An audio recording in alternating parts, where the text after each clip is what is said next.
안녕하세요. 오늘은 6월 20일 화요일입니다.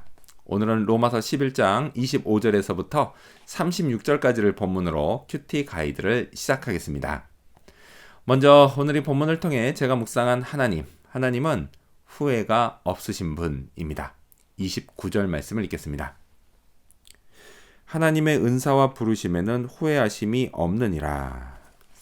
자, 여기서 은사는 학교 선생님이 아니라 gift, 곧 선물을 뜻합니다.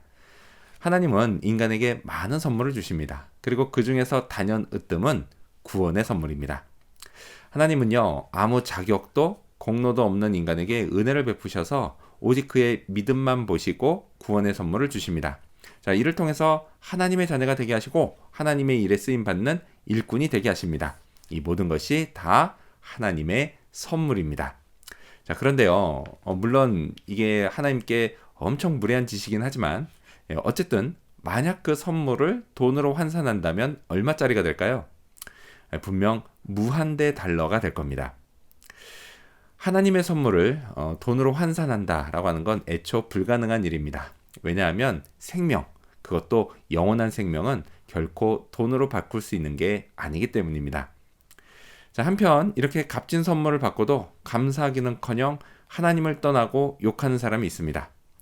그런 사람을 보실 때마다 하나님이 어떤 심정이실까요? 선물을 주신 걸 후회하진 않으실까요? 글쎄요. 제가 그분의 심정을 100% 완벽하게 헤아릴 수는 없지만 어쨌든 성경은 하나님이 후회하지 않으신다라고 말씀합니다. 자, 그렇다면 계속해서 오늘 이 본문을 통해 제가 발견한 인간의 모습 어떤 게 있을까요? 오늘은 차별 없이 긍휼을 받는 모습을 볼 수 있습니다. 32절 말씀을 읽겠습니다. 하나님이 모든 사람을 순종하지 아니하는 가운데 가두어 두심은 모든 사람에게 긍휼을 베풀려 하심이로다. 아멘. 자, 하나님이 모든 사람을 불순종에 가두셨다라는 말씀은 하나님이 그들로 하여금 믿지 못하게 만드셨다라는 뜻이 아닙니다. 불순종의 울타리는 하나님이 아닌 인간이 쳤습니다. 하나님은 인간의 선택을 늘 존중하시기 때문에 인간에게 믿음을 강요하지 않으시고 선택에 맡기십니다. 자, 이렇게 믿고 안 믿고, 그러니까 불순종, 이거는 인간의 선택에 달려 있습니다. 그래서 안 믿기로 선택한 인간은 자기가 친 불순종의 울타리에 들어가서 나오지 않습니다. 자, 그러다가 믿음으로 하나님께 돌아오면 하나님은 그에게 긍휼을 베푸십니다. 이 하나님의 긍휼 역시요, 구원의 선물과 마찬가지로 이스라엘과 이방인의 차별이 없습니다. 만약 차별이 있다면 어떻게 될까요?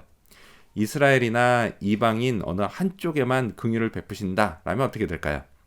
자, 그렇게 된다면 인간이 굳이 하나님께 돌아갈 이유가 없습니다. 믿음을 선택할 이유가 없죠. 또요, 은혜와 긍휼 그리고 구원의 선물이 보장되지 않기 때문에 남들에게 전도할 수도 없습니다. 자, 하지만 이런 일은 결코 일어나지 않습니다. 말씀하신 걸 꼭 지키시는 하나님이 차별 없이 긍휼을 베풀겠다라고 하셨기 때문입니다. 자, 그렇다면 끝으로 오늘 이 본문을 통해 나에게 주신 교훈이 뭘까요? 그건 하나님을 신뢰하자입니다. 33절 말씀을 읽겠습니다. 깊도다 하나님의 지혜와 지식의 풍성함이여 그의 판단은 헤아리지 못할 것이며 그의 길은 찾지 못할 것이로다. 아멘. 하나님의 지혜와 지식은 도저히 측량하지 못할 만큼 깊습니다. 그래서 전혀 예상하지 못한 시간표를 따라 상상할 수 없는 방식으로 역사가 일어납니다. 구원에 관해서도 그렇죠. 내가 볼 때 어떤 사람은 도저히 구원받지 못할 사람 같은데 구원을 받고, 또 어떤 사람은 쉽게 복음을 받아들이고 예수님을 믿을 것 같은데 그러지 않는 사람도 있습니다. 참 알다가도 모를 일입니다. 자, 또요, 내가 걸어가는 인생길에서 벌어지는 일들도 그렇죠. 모든 게 다 내 뜻대로 되면 참 좋겠는데 그런 바람은 결코 이루어지지 않습니다. 정말 모든 것이 다 하나님의 뜻대로 이루어집니다. 그래서 이걸 실감할 때마다 하나님의 지혜와 지식의 풍성함에 감탄합니다. 오늘도요, 그 하나님을 신뢰하며 인생길을 걷는 하루가 되어야겠습니다. 기도하겠습니다. 후회가 없으신 하나님, 측량할 수 없이 풍성한 지혜와 지식의 하나님, 그 하나님을 더욱 신뢰하게 하여 주시옵소서. 그리고 모든 것을 하나님께 맡겨드리며 내 인생길을 따라가고 또 인도를 잘 받을 수 있도록 도와주시옵소서. 오늘 하루가 그런 하루 되기를 간절히 바라오며 예수님 이름으로 기도합니다. 아멘.